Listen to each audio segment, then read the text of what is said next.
नमस्कार, मैं हूं अशोक श्रीवास्तव और आप देख रहे हैं मीडिया दस्तक न्यूज। 1 नवंबर 2023 की आधी रात प्रधानमंत्री के संसदीय क्षेत्र में बीएचयू कैंपस में बीटेक छात्रा के कपड़े उतरवाकर गन पॉइंट पर उसके साथ गैंग रेप करने वाले तीनों आरोपियों को पुलिस ने 2 महीना बाद आखिरकार अरेस्ट कर लिया।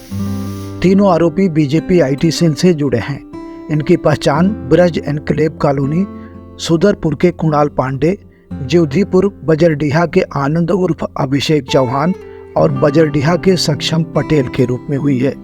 कुणाल पांडे आईटी सेल वाराणसी का महानगर संयोजक है।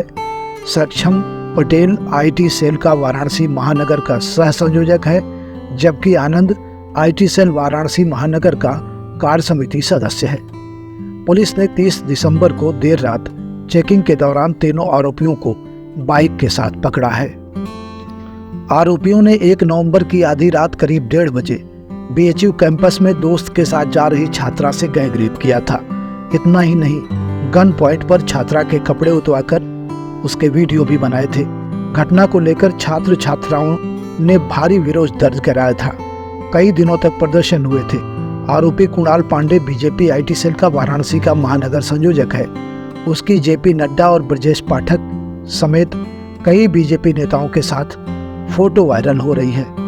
एफआईआर के मुताबिक छात्रा 1 नवंबर की रात 1:30 बजे अपने हॉस्टल से किसी जरूरी काम के लिए बाहर निकली थी। कैंपस के गांधी स्मृति चौराहे के पास उसे एक दोस्त मिल गया। दोनों साथ में जा रहे थे कि रास्ते में पीछे से एक बुलेट आई। उस पर 3 लड़के सवार थे। उन लोगों ने बाइक खड़ी करके छात्रा के दोस्त को भगा दिया। इसके बाद उसका मुंह दबाकर एक कोने में ले गए, कपड़े उतरवाए और गन पॉइंट पर लिया और उसके साथ रेप किया। उन्होंने इसका वीडियो भी बनाया और करीब 10-15 मिनट तक छात्रा को अपने कब्जे में रखा, बाद में छोड़ दिया। खास बात यह है कि ये तीनों आरोपी बीजेपी आईटी सेल से जुड़े हुए हैं। इस घटना के बाद बीजेपी विपक्ष के निशाने पर है। घटना को अंजाम देकर आरोपी मध्य प्रदेश विधानसभा का चुनाव करने चले गए थे। उसी दौरान जारी एक फोटो में छात्रा ने उनकी पहचान की, जिससे पुलिस के लिए उन्हें गिरफ्तार करना आसान हुआ। हैरानी इस बात की है कि यह खबर टीवी चैनलों और इस मेन स्ट्रीम की मीडिया से बाहर है। यदि यही आरोपी दूसरे राजनीतिक दल से जुड़े होते तो अब तक गोदी मीडिया के जाने माने पत्रकार चैनलों और अखबारों से आग उगल रहे होते। इससे बड़ी हैरानी यह है कि उत्तर प्रदेश के तेज तर्राक मुख्यमंत्री ने अब तक आरोपियों का घर गिराने के लिए बुलडोजर नहीं भेजा। आइए सुनते हैं पूरे घटनाक्रम को किस नज़र से देखा जा रहा है।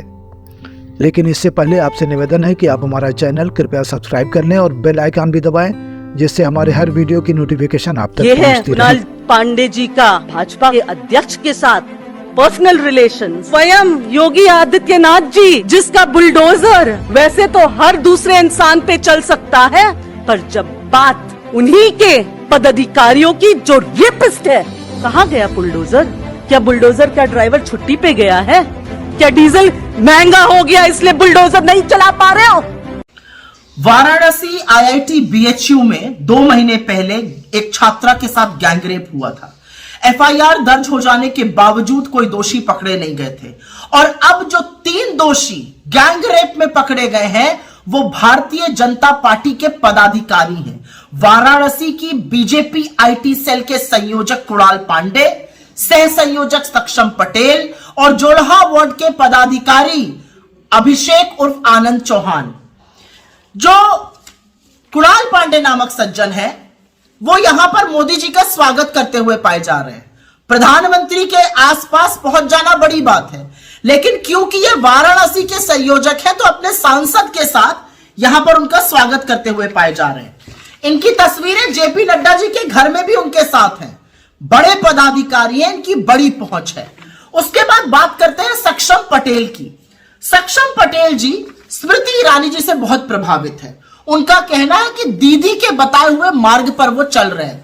ये दीदी के साथ उन्होंने एक सम्मेलन के बाद फोटो भी साझा करी थी। जो इनकी दीदी स्मृति ईरानी यहां पर खड़ी है वो इस देश की महिला बाल विकास मंत्री हैं।